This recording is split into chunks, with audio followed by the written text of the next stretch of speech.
What's up, YouTube? So it's no mystery to everybody that I had to let an employee part ways. He gave notice that he was going to school full time.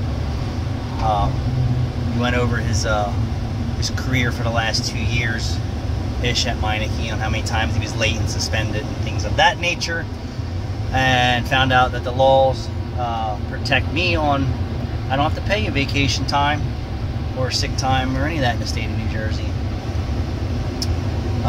So if anyone else needed to know that, I mean, let me know if you found out anything different that came right from my accounting department that does my payroll and stuff.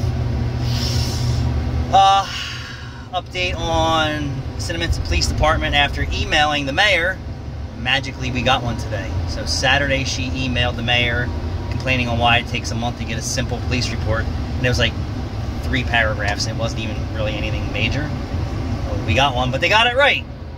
So now we can move on to submitting that to the insurance company and everybody else who got involved. But how ridiculous is that? And today I spent my day chasing my tail on shitty parts. So the Volkswagen throttle body, we went right to Volkswagen, paid $600 for the OEM throttle body, bolted it right in, pow, perfect. It is what it is, right? That was 3 hours of me wasting my time today. And if you add an hour for me driving around for the OEM throttle body, make that 4 with aftermarket shit. And then we had a Titan from our vendors that we put aftermarket hub bearings in, and obviously one side was machined wrong versus the other because the rotor was scraping the inside of the caliper bracket, or bridge I call it. It had some scaling on it, but it was, you know, as the rotor got hot, it expanded a little bit and it would just make a little bit of noise. It wasn't anything horrendous, but I chased it down to the hub flange was machined wrong about 1/8 of an inch. So I had to go in and machine the caliper bracket to fix that right. Volkswagen Tiguan that we were working on didn't come with all the seals necessary to put that back together with an aftermarket intake manifold. So then we had to figure out the air intake temperature sensor O-ring, because go figure, it doesn't come with a new one. And then once we fixed that vacuum leak, we moved on to the PCV system, and the valve cover was completely shot. Put a diaphragm in it and it's still no good. So that'll be tomorrow project. And then we're working on an oil pan that has every bolt rusted out on it on a Jeep configure. And the Chevy AC compressor today, we put that in. I don't know if that's a junk part or not. Brand new in the box. Further diagnostic required. I did learn something today, which is nice, that I've been using my Autel tire tool wrong, and that's my own fault, because in one menu you can scan OEM and it reads fine, and then that same menu feature, it doesn't scan aftermarket sensors. Go fucking figure.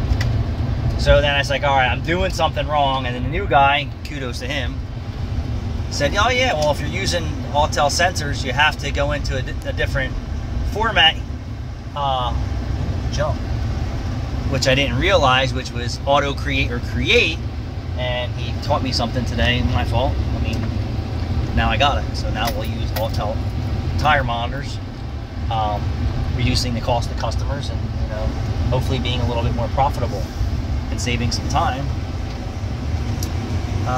What else crap did I deal with today? Oh, the 2023 exhaust system for the Jeep that we installed. No real errors of my guy, lack of experience, product doesn't fit. I showed you it was like 1.5 inches to 2 inches too short, and if you slid it forward, it would rattle in the back. If you cheated it, it just barely clamped on in the front, which was fine. But then the hangers were pinned in the center, which my guy really didn't notice. He's like, you know, what am I supposed to do? They're back where they belong, and they're pinned in the body.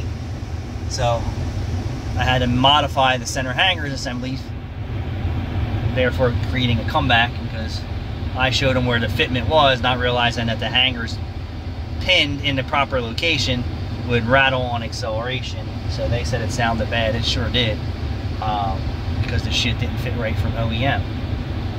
That's all documented on my page. It's just getting completely ridiculous with parts. And it just starts every day with me with the Volkswagen, with the throttle body. And then it's every day. Every day. I'm thankful that some things go smooth, and other days it's just a battle just to get them done right, between parts guys who don't give a shit, parts vendors who don't care, seized, rusted, doesn't fit. It just goes on. I'm home. I need a break. Thanks for watching.